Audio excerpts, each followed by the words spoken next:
Hai guys, welcome back to my YouTube channel again. Ya, saya kembali lagi di YouTube. No, gue udah lama banget coy nggak bikin video. Ya, nggak tahu ya, gue males. Ya, gue sekarang beralih ke TikTok. Jadi jika kalian ingin melihat saya, jangan lupa untuk follow TikTok saya karena saya membuat video yang sangat bervariasi di TikTok. Oke, you can check this on the link if you want. Jadi oke, kenapa gue kembali ke YouTube? Nggak kembali sih, kayak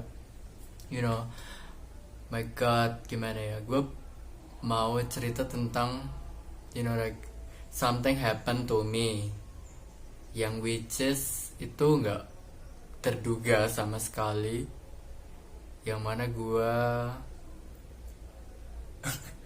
kena COVID. So ya, gue bakalan cerita pengalaman, gejala, dan juga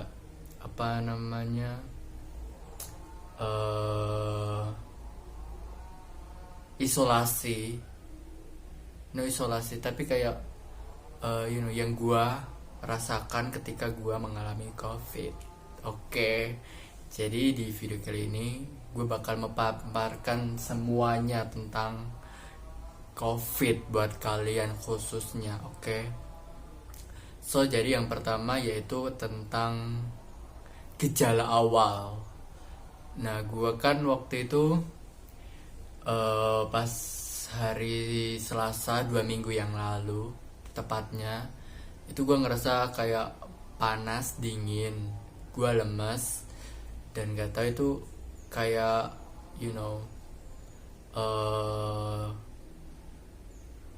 kayak demam, dan like gue kayak nggak awareness gitu loh, itu gak nyadar kalau itu pertanda gue terkena COVID. Selang beberapa hari itu gue kayak udah lebih baik, udah recovery, tapi gue nggak bisa nyium, dan juga tiba-tiba itu dada gue kayak sakitnya itu kalau gue menghirup udara dengan intensitas yang tinggi, kayak itu beneran sakit banget. Dan disitu gue kayak sadar kayak gue ada gejala COVID gitu. And then gue pergi ke puskesmas ke Malang untuk memastikan apakah gue ada COVID apa enggak. And then gue pergi ke sana dan katanya gue bisa rapid antigen pada hari Kamis, dan gue disuruh isolasi mandiri. Dan you know what, pas isolasi mandiri itu kayak itu kan bertepatan dengan hari Idul Adha dan kurban. Jadi gue nggak bisa sholat Id, gue nggak bisa lihat pemotongan daging kurban, dan juga gue nggak bisa nyate. So sad. Gue kayak literally di rumah. And then hari Kamis gue tes, dan you know what, di tes itu banyak orang, tapi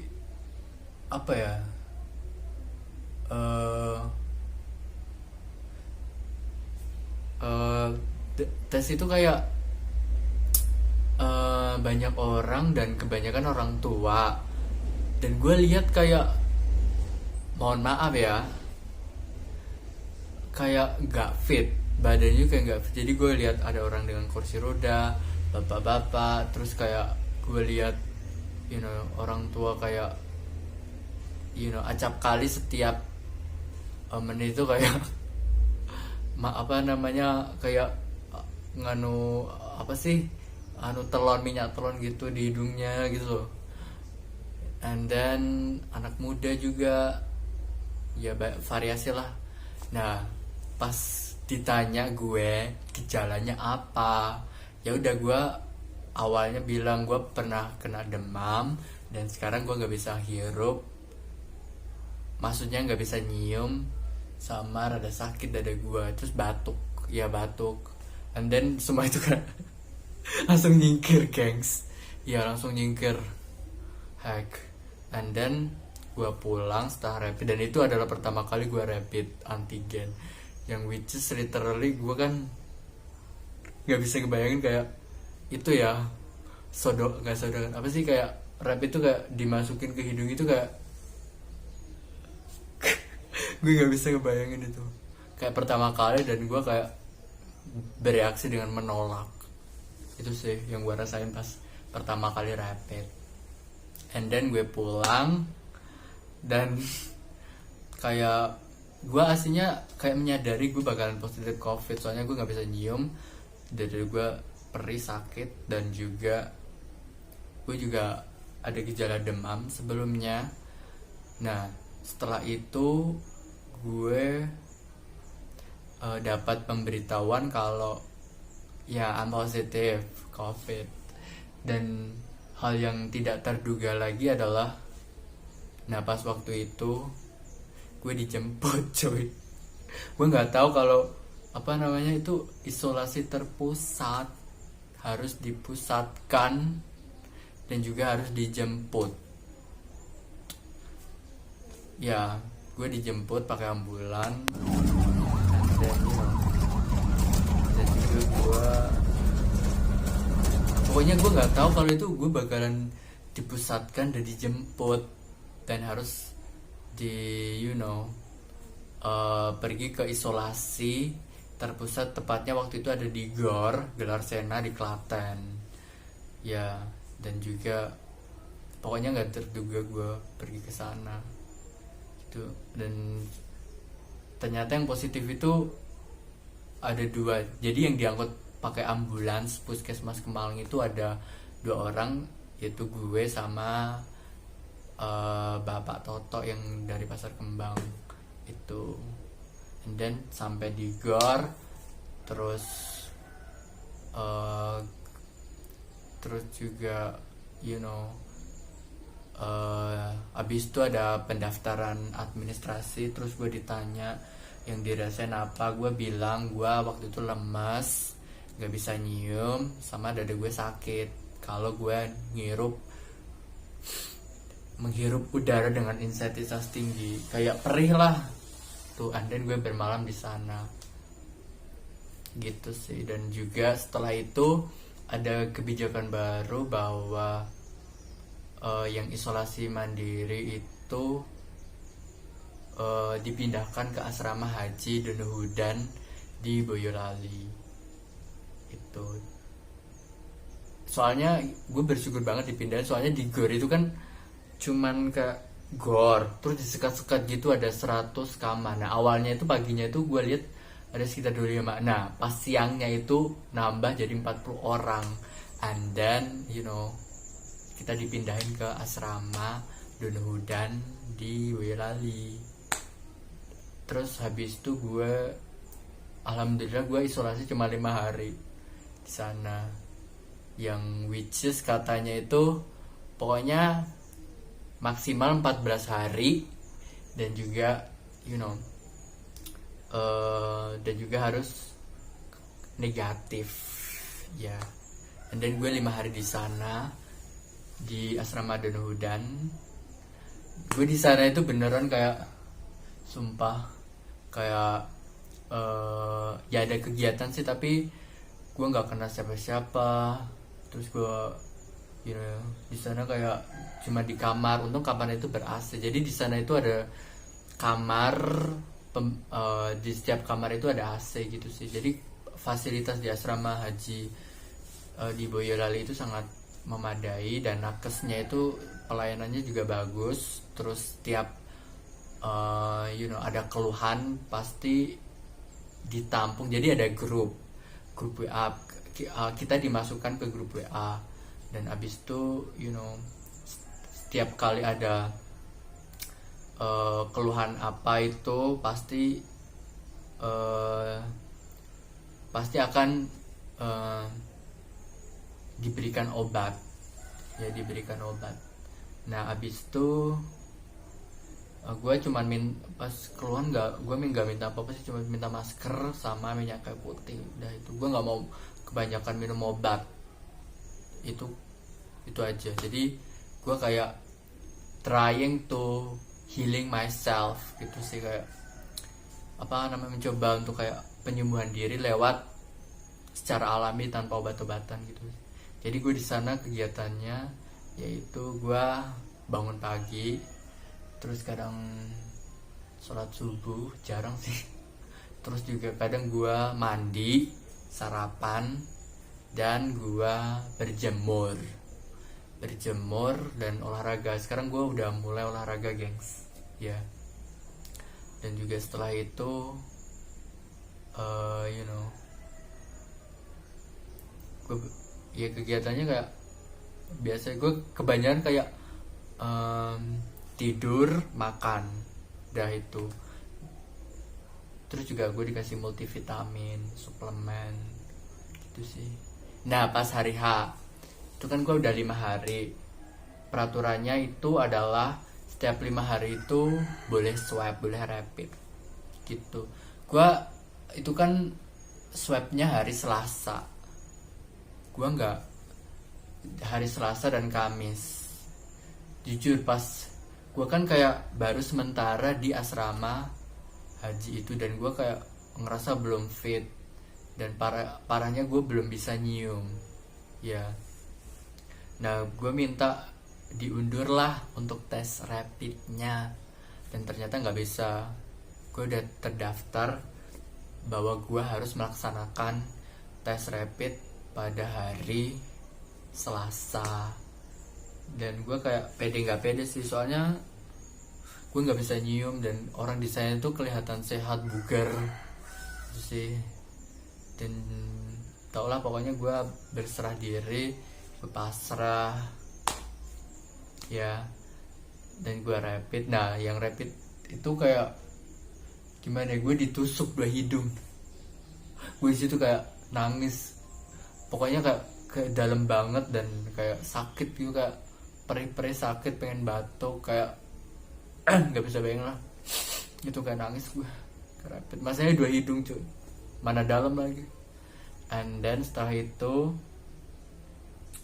hari Kamis pengumuman, dan dan di situ gue kan habis berjemur, olahraga, terus sarapan, hasil keluar, dan ternyata gue alhamdulillah negatif dari COVID-19. Jadi gue total isolasi cuman 6 hari atau seminggu gitu ya seminggu lebih lah gue diisolasi. Kayak gimana ya, gue termasuk orang yang beruntung, dimana itu kan ada sekitar 225 orang yang swab dan hanya 50 orang yang negatif. Kayak gue kayak bersyukur banget gue bisa pulang awal, dan juga kloter pertama. And then setelah itu ada penjemputan bis dari Klaten. Jadi sebenarnya ada 30 yang negatif, ada 30 dari Solo dan 20 dari Klaten. Gue termasuk 20 orang yang negatif yang berasal dari Klaten. Terus gue pulang, terus hari Kamis gue udah pulang, dijemput ya, dan pulang. Dan setelah pertama kan bisnya itu kan dari asrama haji dan udan, dan terus ke GOR, dan setelah itu gue dijemput lagi dari pihak pemerintah desa dari Kemalang pakai ambulans. OTW pulang guys, dan sekarang gue lagi di ambulans, dan gue juga katanya harus isolasi. Salam sehat gitu. And sekarang gue alhamdulillah negatif ya gengs. Gue 100% alhamdulillah, semoga gue negatif, dan juga udah recovery, dan sekarang gue udah alhamdulillah udah lebih baik, badan juga udah sehat, gue udah bisa nyium, dan dan juga itu. Ada gimana ya, kayak kisah pengalaman di sana gitu. Gue ngelihat orang meninggal, kayak ada salah satu orang ya, itu meninggal karena COVID di sana, kayak mendadak gitu. Itu kayak pengalaman yang nggak bisa gue lupain sih, kayak ya. Dan di sini gue lebih sadar tentang prokes, tentang my immune body, dan juga gue lebih sadar bahwa gue harus menjaga kesehatan, gue harus mematuhi protokol kesehatan, yang which is gue sekarang harus pakai gue kan sebelum kena COVID kayak gue kalau pakai masker itu kadang lepas tutup. Sekarang gue kayak lebih awareness, lebih sadar untuk memakai masker walaupun di luar rumah gitu. Masanya gue kan kayak pernah terpapar COVID, jadi gue harus lebih awareness dan gak mau menularkan COVID ke orang lain ya, itu sih. Dan juga kronologi gue bisa kena COVID gak tahu ya, mungkin karena prokes. Pertama adalah prokes, gue gak awareness tentang protokol kesehatan. Dan juga ini kan gak tahu ya, tapi khususnya di keluarga gue itu sebelumnya orang tua, bapak sama emak itu sakit demam gitu, dan alhamdulillah mereka juga sudah sembuh. And then gue ke bagian yang terakhir, you know what I mean, kayak ya gue ke bagian yang terakhir. Dan setelah itu gue kan gimana ya, harus lebih awareness gitu. And then ya udah gue kayak rapid gitu sih, rapid, dan ternyata hanya positif dan untungnya gue termasuk orang tanpa gejala ya, orang tanpa gejala itu sih.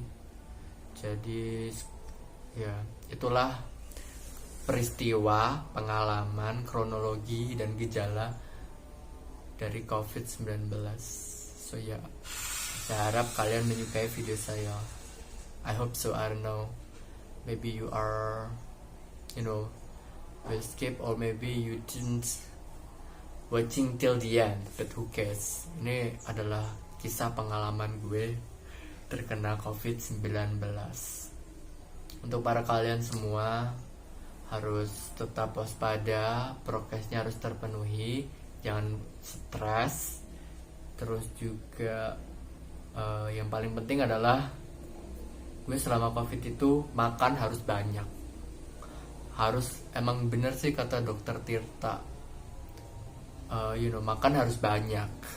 Gue intinya pas disediain makanan di sana itu pokoknya apapun harus semaksimal mungkin gue habisin. Terus gue dikasih suplemen juga. Jujur kayak suplemen ini kayak ngaruh banget sih. Itu pokoknya gue dikasih suplemen gitu, kayak beneran gue pas hari Selasa itu nggak nyangka bakal negatif. Beneran kayak di sana kayak gimana ya, gue rasanya gue masih lemas, nggak bisa nyium, dan juga gejalanya juga gue ngerasain kayak nggak pegal sih, pegalinu lah itu sih ya. Dan ya, that the end of my story. Dan semoga kalian harus tetap menjaga kesehatan dan prokes harus dijalankan, dan semoga pandemik ini segera berakhir. Dan untuk para pejuang COVID, tetap semangat. Ingat pesan dari saya berdasarkan pengalaman, harus makan, nutrisi tercukupi, minum air, gue juga minum air banyak, dan juga suplemen, dan juga berjemur dan olahraga. Oke. Ya, so that the end of my story. Dan semoga pandemik segera berakhir, kita kembali ke kehidupan normal daripada sebelumnya. Ya, kita bisa beraktivitas dengan normal ya. Dan untuk para tenaga kesehatan, saya pribadi khususnya sangat berterima kasih untuk para tenaga kesehatan, karena beneran pelayanan di Boyolali itu bagus banget. Dan juga dan juga untuk pemerintah daerah Klaten juga sangat tanggap sekali. Dan ya, saya juga berterima kasih kepada pemerintah daerah Klaten, khususnya pemerintah daerah Kemalang, kayak mereka itu tanggap kepada pasien yang terkena positif. Jadi kayak impactnya itu besar banget, dimana mungkin kan kalau isoman di rumah kan kemungkinan besar gue bisa nularin ke orang. Masanya klaster dari saya pribadi adalah klaster keluarga, jadi kemungkinan besar saya bisa menularkan ke kerabat keluarga. Jadi dengan adanya peraturan isolasi terpusatkan itu kayak sangat it's such a good rules, such a good policy, kebijakan yang tepat itu. Jadi saya nggak nyesel sih untuk isolasi terpusat gitu. Dan di sana beneran kayak ya, I'm really enjoying selama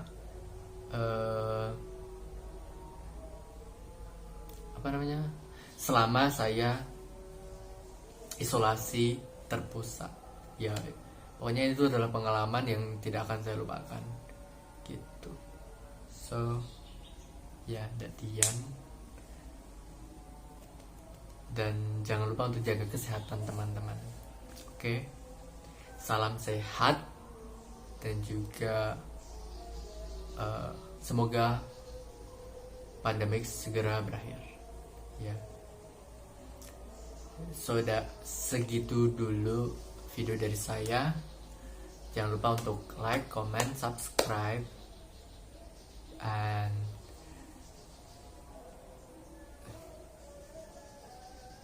gue mau ngapa amin ya, jaga kesehatan. Oke, bye.